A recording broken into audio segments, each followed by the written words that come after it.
Hola Ángeles, bueno, ante todo que te quería dar yo también muchas gracias, ¿no? Por este tiempo que nos estás concediendo para poder hablar.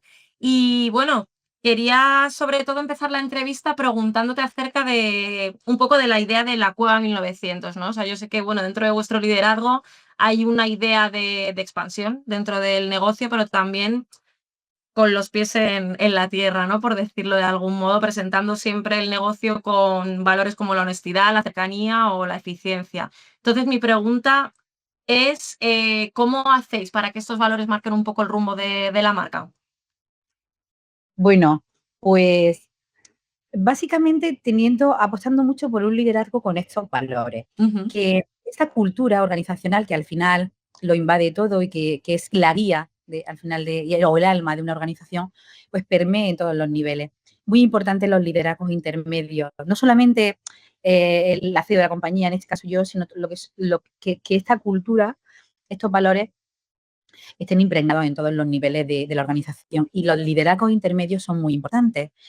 Luego, estando muy cerca de lo que ocurre en los locales, nosotros estamos 100% involucrados en el día a día del negocio. El comité de dirección, yo misma, participamos cada día en lo que está ocurriendo. Al final, se trata de saber dónde está lo que ocurre realmente importante en el negocio, ¿no? ¿Quién hace el negocio? Al final, hacen el negocio nuestros locales, las personas que reciben a nuestros clientes, y es muy importante estar cerca de esto en el día a día. Es decir, cultura, mucho feedback, mucha transparencia y tener sobre todo una estructura muy ligera. Algo que a mí siempre me ha preocupado mucho es tener una estructura que sea muy rápida y muy flexible a la hora de tomar las decisiones y de resolver los miles de cosas que ocurren en un negocio como este Sí. al día. Y en ella, en una cadena de restauración, la comunicación es punto uno, prioridad uno. Las marcas que tenéis en general, ¿qué herramientas estáis utilizando para potenciar tanto la comunicación como el compromiso con los empleados? ¿Cómo lo estáis gestionando? Bueno, este es el santo grial. Es uno de los puntos más importantes y más difíciles en este momento. Alinear una organización en una cultura organizacional, intentar encontrar esa necesidad de compromiso, o sea, ese compromiso de nuestro equipo, de todo nuestro equipo, Sí. no solo de la estructura directiva, sino de los mandos intermedios, de las personas que hacen las operaciones más básicas. Realmente esto está siendo retador, absolutamente, para todo el sector, y no solo nuestro sector, creo que para todo, ¿no? Pues mira, estando muy cerca del equipo. Los equipos tienen que ver que están arropados, es decir, que se les acompaña en este camino, que se les escucha, establecer las formas de donde esa comunicación sea bidireccional y funcione, haciendo que la persona, que siempre lo decimos mucho, la persona esté en el centro, pero es verdad. Mira, mi madre, que era empresaria en los años 70, ella hacía lo que ahora decimos como un gran descubrimiento, que es poner al cliente en el centro. Ya ves. Ella ya hacía eso, poner al cliente en el centro. Bueno, pues ahora nuestro cliente no solo es nuestro cliente externo, sino que tenemos que pensar que tenemos otro cliente igual de importante que nuestro cliente interno, que es nuestro personal. Bueno, pues la herramienta formación, desarrollo de carrera, programas de detección de talento, em, program- eh, establecer las formas de reconocer y de premiar. Esto es Ajá. muy importante. Y luego, al final, focalizar también la comunicación hacia adentro, lo que te decía. No solo podemos comunicar los valores de la compañía hacia afuera, sino hacia adentro. Ser una marca confiable para los nuestros. Cada día lo hacemos. No es fácil, ¿eh? No es fácil, porque el nivel de imprevistos que se generan en un negocio, en un sector como este, es tremendo. Eso hace que a veces reflexione mucho sobre una idea, y es que detectar oportunidades de negocio en este sector es muy fácil, es relativamente Ujú. fácil, que las hay. Sí. Hay, estar un poco despierto, ver un poco por dónde van las tendencias, viajar mucho. Al final, oportunidades de negocio hay muchas, pero la magia de la gestión es la que hace que las empresas sobrevivan. Porque al final se trata de gestionar, de gestionar, de gestionar, de hacer que los recursos se alineen en la dirección correcta, en virar cuando hay que virar, cuando algo no está bien hecho, cuando nos hemos equivocado en algo, en tener esa capacidad bueno, pues de rectificar si te has equivocado, ¿no? Y para eso tienes que tener mucha conciencia en el sector en el que estamos, mucho dinamismo y mucha fortaleza mental.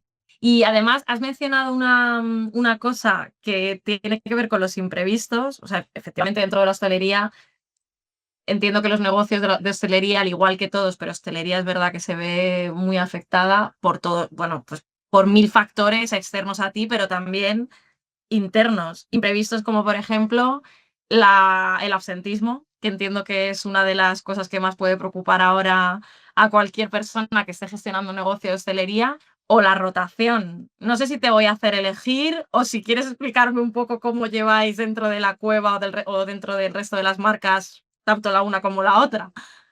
Bueno, pues mira, ambas están muy, muy íntimamente relacionadas.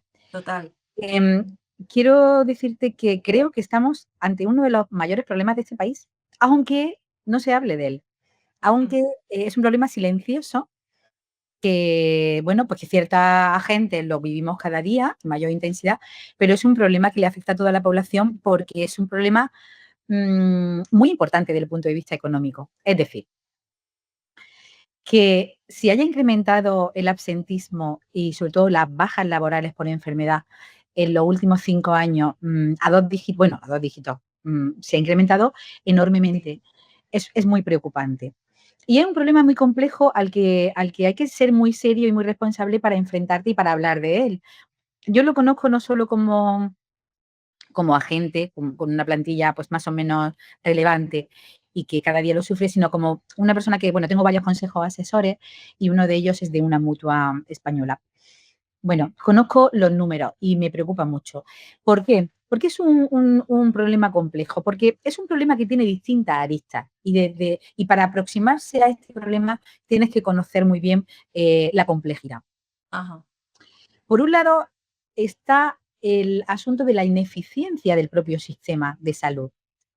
Por otro lado está el desbordamiento que las instituciones tienen con este tema. Estoy hablando de los IMSS, estoy hablando de los servicios de salud.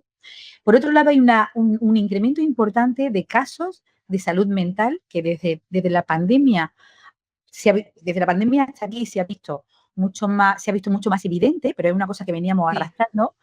Y además, en la gente joven, que es básicamente nuestro target totalmente. de trabajadores. Entonces, todo esto hace que se produzca una tormenta perfecta y que haga que cuando nos enfrentamos a este problema no sepamos muy bien por dónde empezar la solución. Por eso digo Ya. que este es un problema muy importante donde tienen que tener cabida instituciones, agentes sociales, sociedad civil, porque hay que solucionarlo porque es insostenible.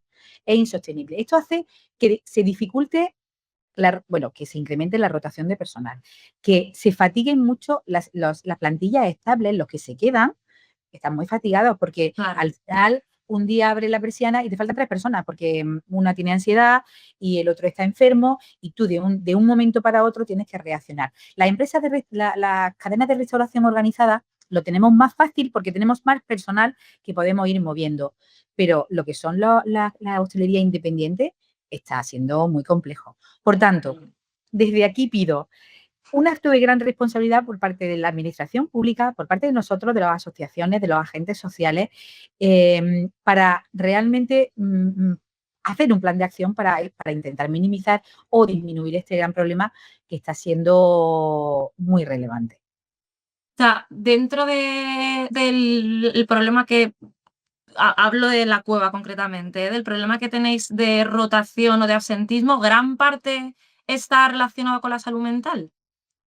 Bueno, no, yo no diría gran parte, pero es verdad que ahora nosotros al final somos reflejo de lo que pasa en el sector. Total, Tampoco sí, es sí. claro. Pero sí que es verdad que si lo comparas con hace 5 o 6 años, donde no existían casos de salud mental, eran muy escasos los casos que podrían producirse y ahora es muy evidente. Es verdad también que el sistema, la ineficiencia y los fallos del sistema permiten que algunas personas no utilicen correctamente estas bajas. También Ya. es así, eso está pasando. Sí. Y tenemos que ser también conscientes y ser honestos y valientes para decir esto que está pasando. Una parte importante son casos reales que se alargan por la propia ineficiencia del sistema de salud, los especialistas están tardando mucho en ver los casos, las operaciones, las rehabilitaciones. Si entramos en el tema de salud mental, ya las mutuas no tienen ninguna competencia, por tanto, no sabemos qué pasa, no se le puede hacer seguimiento. Por otro lado, cuando las bajas pasan de 365 días, el INS no tiene recursos para poder hacerle seguimiento a esas bajas, por tanto, prácticamente todas se van a 545 días. En fin, está siendo un problema de enormes magnitudes, independientemente de lo que esto está suponiendo de coste laboral, de sobrecoste laboral, que de eso ni hablamos. También es verdad que creo que ya en los últimos años se está intentando también invitar a la gente a que vean una proyección de carrera dentro del sector. ¿Cómo lo intentáis hacer vosotros? Bueno, pues mira, lo primero es que en nuestro sector ha tenido una crisis reputacional en ese sentido importante. Ujú. Tenemos que nosotros saber gestionar. Es decir, Sí, nosotros como empresarios y como agentes, bueno, sí, como empresarios, como promotores de negocio, al final necesitamos trabajar en hacer que este sector sea más atractivo para las personas que entran. Bueno, nosotros lo primero que hacemos es invitarles a entrar en una compañía que va a estar cerca de ellos, que les va a cuidar. Lo primero que hacemos es formación. Intentamos intentamos tener unas condiciones de trabajo que sean atractivas. ¿Qué hacemos? Pues mira, desde intentar seleccionar personas y ubicarlas en los locales que estén cerca de su casa, donde los perfecto. desplazamientos no sean excesivamente grandes. Dos, hacer turnos que se adapten a sus necesidades dentro de lo que hacemos. A ver, hay una cosa importante que no podemos olvidar. Nos dedicamos a lo que nos dedicamos. Es decir, nos dedicamos a trabajar cuando hay otras personas de ocio, cuando en fines de semana, en festivos. Entonces, bueno, y luego en sí mismo el trabajo es un trabajo duro, pero eso no lo podemos obviar. Podemos cambiar determinadas cosas, podemos digitar algunas operaciones, podemos hacer que algunos cambios, pero al final en la esencia vamos a tener que hay que seguir abriendo los sábados, los domingos, los viernes Sí, por por la noche. supuesto. O sea que eso no podemos olvidar eso. A veces yo siento que olvidamos lo que es el core business al que nos dedicamos. Por otro lado, hay una cosa muy importante que nosotros ofrecemos y que en general las personas aprecian muchísimo, que es, primero, los planes de detección de talento. Cuando tienes un grupo de personas importante, a veces no ves lo que está ocurriendo y no conoces bien a las personas lo que esperan de la vida, lo que esperan del trabajo, a lo que les gusta, a dónde les gustaría llegar, cómo se ven en un futuro. Bueno, pues nosotros apostamos mucho por ese tipo de entrevistas por competencias en programas de detección de talento que se llaman. Esas personas que se apuntan voluntariamente, por supuesto, a esos programas, al final esas personas se le va haciendo un plan de carrera, se le propone y van haciendo un plan de carrera. Muy importante para las personas.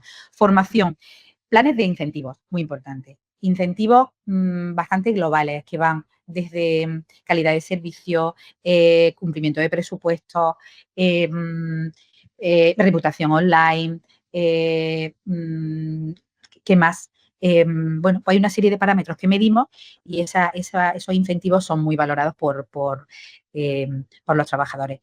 Y al final se trata de poner a las personas en el centro y hacer que, bueno, pues que los entornos de trabajo pues sean confortables. Y bueno, y que piensen en esta cadena como un lugar en el que pueden estar toda la vida. Nosotros tenemos, a ver, dentro de la rotación que hay en el sector, tenemos menos rotación. Tenemos un índice de rotación más bajo.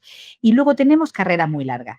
Por ejemplo, lo que son los mandos intermedios encargados de locales, pues tenemos una media de 15, 20 años.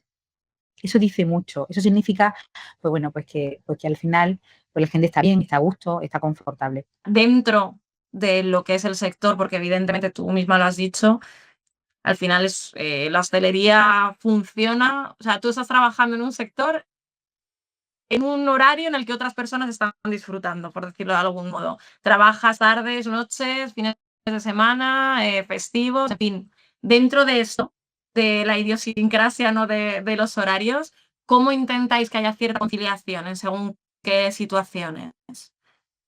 Bueno, te decía antes el tema de la cercanía de los desplazamientos. Por Sí. otro lado, el tema de los turnos, en la medida de lo posible, le damos preferencia a los turnos corridos. Es decir, que no Ah, sea perfecto. turno compartido, eso es muy importante. Sí. Luego, por otro lado, la flexibilidad de los horarios. Es decir, a ver, al final un negocio hay que abrirlo a una hora y hay que cerrarlo a otra. Pero los encargados tienen las consignas de elaborar los horarios de una manera más o menos flexible. Nosotros tenemos un índice de mujeres bastante elevado en nuestro Ajá. sector. Bueno, pues en la medida de lo posible tenemos que dar preferencia a aquellas personas que tienen cuidados de menores o cuidados de personas mayores.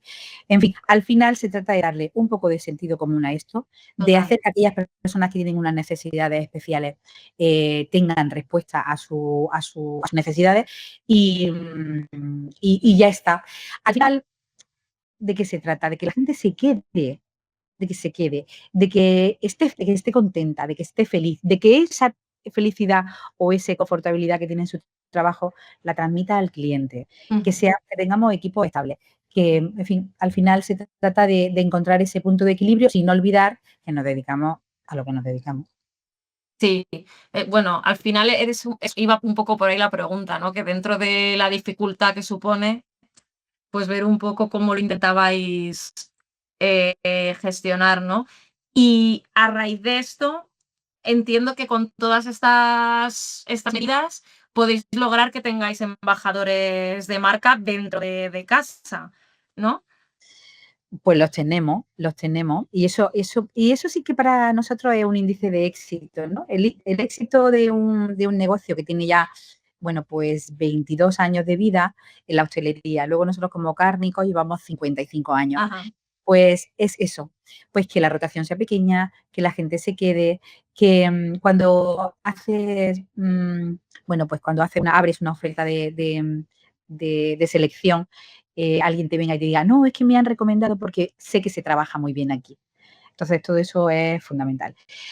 Al final, mm, tenemos que mantener ese equilibrio entre dónde ocurre el negocio ocurre en el local, quién hace el negocio lo hace nuestro personal, y ellos son los que tienen lo más valioso del negocio.